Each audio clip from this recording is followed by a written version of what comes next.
Bonjour et bienvenue. Prêt à faire le point sur les temps de verbes clés en français? Allez, on va revoir ensemble le présent, le passé composé et le futur simple. L'objectif, c'est que tout devienne super clair. C'est parti. Alors, voici le programme. On va d'abord s'attaquer au présent de l'indicatif, ensuite on plongera dans le passé composé avec ses petites subtilités, puis direction le futur simple, avant de conclure avec une révision rapide pour bien tout fixer. On commence donc avec la base de la base, le présent de l'indicatif. C'est le temps qui nous permet de parler de ce qui se passe juste sous nos yeux ou de choses qui sont tout le temps vraies. Le présent, en fait, il a deux grands rôles. Le premier, c'est de décrire une action qui est en train de se dérouler là maintenant. Par exemple, je révise ma leçon. Et son deuxième rôle, c'est d'exprimer une vérité générale, quelque chose de permanent, comme le soleil se lève à l'est. Ok, passons aux terminaisons. Pour le premier groupe, en ER, franchement, c'est assez simple, c'est régulier. Pour le deuxième, en IR, l'astuce pour le reconnaître, c'est ce son IS au pluriel. Isson, IC, IC. Et le troisième groupe, bon, c'est vrai, c'est le plus varié, mais on retrouve quand même souvent les mêmes terminaisons au singulier. S, S, T. Voilà une illustration parfaite du présent. Quand on lit ça, on imagine Dalila en ce moment même en plein travail. Le verbe confectionne nous plonge directement dans l'action, comme si on y était. Allez, on change d'époque, on va maintenant remonter un peu le temps avec le passé composé. C'est le temps parfait pour raconter tout ce qui est déjà fini. Le passé composé, c'est vraiment le temps du récit par excellence.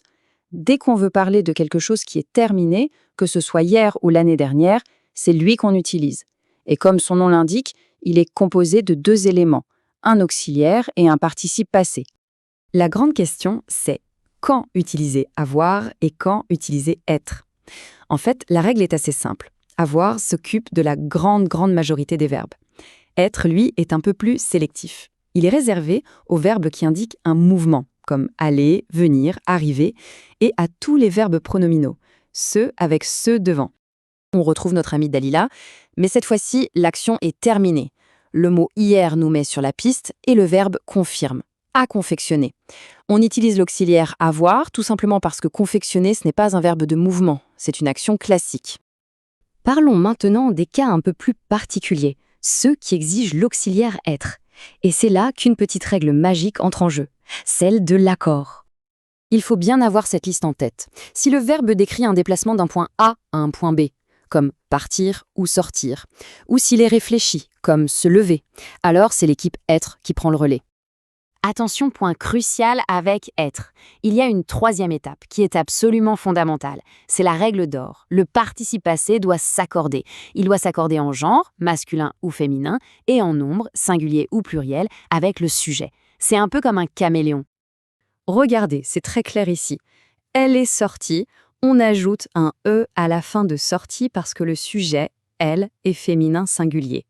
Les filles sont parties, on l'ajoute IS parce que les filles, c'est féminin et pluriel. Le participe s'adapte tout simplement. Bon, on a vu le présent, on a exploré le passé, il est temps de se projeter. Place au futur simple pour parler de nos plans et de ce qui va arriver. Le futur simple, c'est notre machine à voyager vers l'avenir.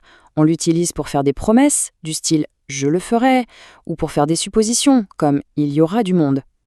La super bonne nouvelle avec le futur, c'est que c'est un temps très régulier. Les terminaisons qu'on voit ici sont les mêmes pour absolument tous les verbes. Il suffit de prendre le verbe à l'infinitif et de coller la bonne terminaison. C'est pas génial ça? Prenons un exemple tout simple. L'infinitif, c'est ranger. Pour dire « je » au futur, on ajoute la terminaison « est ». Et paf, ça donne « je rangerai ». La mécanique est vraiment simple et efficace. Allez, pour finir, une petite synthèse. On va mettre les trois temps côte à côte.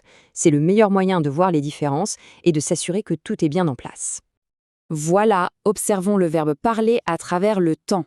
Au présent, je parle, c'est maintenant. Au passé composé, j'ai parlé. L'action est terminée, c'est du passé. Et au futur simple, je parlerai. L'action n'a pas encore eu lieu, la forme du verbe change et nous indique précisément où on se situe sur la ligne du temps. Et voilà, avec ces trois temps, on a les outils pour parler de tout. Des efforts qu'on fait maintenant, au présent, des réussites qu'on a déjà eues au passé composé, et surtout de tous les succès qui nous attendent au futur simple. C'est ça, la magie de la conjugaison.